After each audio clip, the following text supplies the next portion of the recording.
এই হলো বাংলাদেশের শ্রম আইন ২০২৩ সংশোধনী। আর এই আইনের কারণে যারা সবচেয়ে বেশি সুবিধা লাভ করেন তারা হলেন বিভিন্ন শ্রেণীর বিভিন্ন শিল্প কলকারখানার শ্রমিকগণ যারা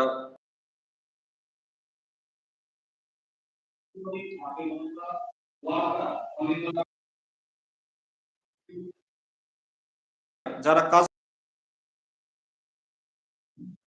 আইনে শ্রমিকের সংজ্ঞাটা হলো এরকম যে কোন প্রতিষ্ঠানে বা শিল্পে দক্ষ অথবা অদক্ষ ব্যক্তিকে মজুরির বিনিময়ে বিভিন্ন কাজে নিয়োগ করলে সেই নিয়োগপ্রাপ্ত ব্যক্তিকে শ্রমিক বলে। আমি আরেকবার বলছি, কোন প্রতিষ্ঠানে শিল্পী দক্ষ অথবা অদক্ষ ব্যক্তিকে মজুরির বিনিময়ে বিভিন্ন কাজে নিয়োগ করলে সেই নিয়োগপ্রাপ্ত ব্যক্তিকে শ্রমিক বলে।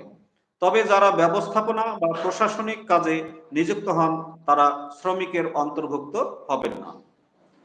অর্থাৎ মজুরির বিনিময়ে বিভিন্ন প্রতিষ্ঠানে কাজ করেন তাদেরকে শ্রমিক বলা হয়। তো এই সংজ্ঞাটা আইনের ধারা ২-এর ৬২ উপধারায় এটা লেখা আছে। তো এখন শ্রমিকের, আর আপনি একটা প্রশ্ন করেছেন যে শ্রমিকের কত প্রকার আসলে শ্রমিক শ্রেণীবিভাগটা। হ্যাঁ, আরেকটা প্রশ্ন করেছেন শ্রমিক কত প্রকার। মানে শ্রমিকের শ্রেণী বিভাগ আলোচনা করো, আসলে শ্রমিক কত প্রকার আর কি, আইন অনুযায়ী শ্রমিক কত প্রকার। এখন আমরা শ্রমিকের শ্রেণী বিভাগ নিয়ে আলোচনা করছি যে শ্রমিক কত প্রকার হয়। সাধারণত শ্রমিককে ৬ ভাগে ভাগ করা হয়, এ বাদেও অস্থায়ী এবং স্থায়ী শ্রমিক বলে একটা ভাগ আছে। তো আমরা শ্রমিকের বিভাগগুলো পড়ছি। কাজের ধরন ও প্রকৃতির ভিত্তিতে বিভিন্ন শ্রেণীতে বিভক্ত করা হয়েছে। শ্রম আইনের ৪ ধারায় এই শ্রেণী বিভাগ উল্লেখ করা আছে। ১ নম্বর হলো শিক্ষাধীন শ্রমিক বা অ্যাপ্রেন্টিস ওয়ার্কার বলা হয় এটি ইংরেজিতে। কোন শ্রমিককে যদি প্রশিক্ষণার্থী হিসাবে অষ্টাদশ অধ্যায় আইনের শ্রম আইনের অষ্টাদশ অধ্যায়ের অধীনে নিয়োগ করা হয় এবং প্রশিক্ষণার্থী হিসাবে ভাতা প্রদান করা হয় তাহলে তাকে শ্রমিক বলে। এটা হলো শ্রমিক আইনের ৪ ধারার ২ উপ অনুচ্ছেদে এটা লেখা আছে এটা। আর ২ নম্বর হলো বদলি শ্রমিক নামে আর এক ধরনের শ্রমিক আছে। বদলি শ্রমিক এটা শ্রমিক আইনের ৪ ধারার ৩ উপধারায় এটা বর্ণনা আছে। কোন স্থায়ী বা শিক্ষানবিশ শ্রমিকের সাময়িক অনুপস্থিতির সময় যে সকল শ্রমিকদেরকে নিয়োগ করা হয় তাদেরকে বদলি শ্রমিক বলে। অর্থাৎ কোন স্থায়ী বা শিক্ষানবিশ শ্রমিকের জায়গায় যদি অনুপস্থিতিতে অন্য কোন শ্রমিক নিয়োগ দেওয়া হয় সেই শ্রমিককে বদলি শ্রমিক বলে।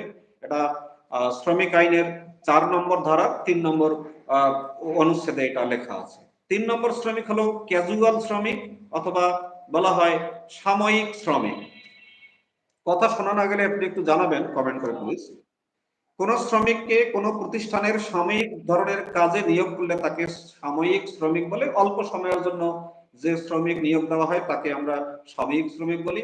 এটা শ্রমিক আইনের ৪ ধারার ৪ উপধারায় লেখা আছে এই আইনটা। আর অস্থায়ী শ্রমিক বলে একটা শ্রমিক আছে যেটাকে আমরা টেম্পোরারি শ্রমিক বলি। যে সকল শ্রমিকদের অস্থায়ী ধরনের কাজে নিযুক্ত করা হয় এবং যাদের কাজ সীমিত সময়ের মধ্যে শেষ হওয়ার সম্ভাবনা থাকে তাকে অস্থায়ী শ্রমিক বলে। তো অস্থায়ী শ্রমিক টেম্পোরারি ওয়ার্কারের ধারাটা হলো শ্রমিক আইনের ৪ ধারার ৫ নম্বর ও উপধারা এটা লেখা আছে।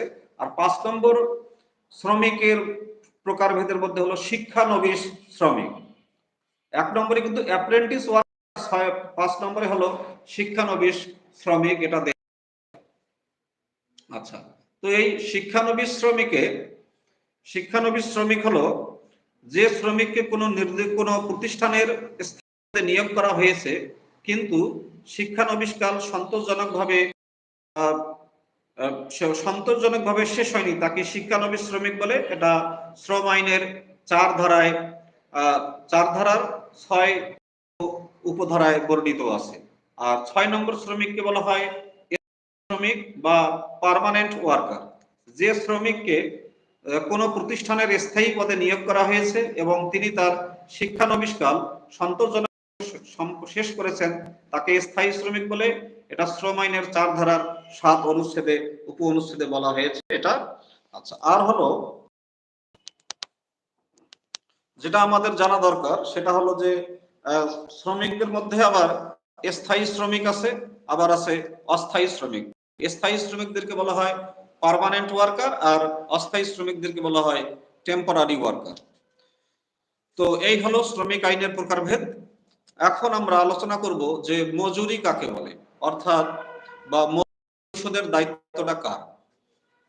যারা শ্রমিক তারা তো তাদের বিনিময়ে আহ আহ মজুরি পাবেন, সেই মজুরিটা কখন দিতে হয়? তো ইংরেজি ওয়েজেস শব্দের বাংলা অর্থ হলো মজুরি। কোনো কাজে যা পাওয়া যায় তাকে মজুরি হিসাবে গণ্য করা হয়। শুধু শ্রমিক নয়, যে কোনো ব্যক্তির কাজের বিনিময়ে পাওয়া তার কাজের বিনিময়ে পাওয়া অধিকার, আর কোনো ব্যক্তির কোনো অধিকার ক্ষুণ্ণ করলে তা আইনত অপরাধ হিসাবে গণ্য হয়। সুতরাং শ্রমিকের ন্যায্য মজুরি পরিশোধ করার পাশাপাশি তা সময় মতো পরিশোধ করা মালিকের কর্তব্য। তো মজুরির সংজ্ঞাটা কি, মজুরি আসলে কাকে বলে? তো সাধারণত কাজের বিনিময়ে যে পারিশ্রমিক দেওয়া হয় বা পাওয়া যায় তাকে মজুরি বলা হয়। বাংলাদেশ শ্রম আইন অনুযায়ী মজুরি বলতে শ্রমিকদের এমন পারিশ্রমিক বোঝায়, মজুরি বলতে শ্রমিকদের এমন পারিশ্রমিক বোঝায় যা টাকায় প্রকাশ করা যায়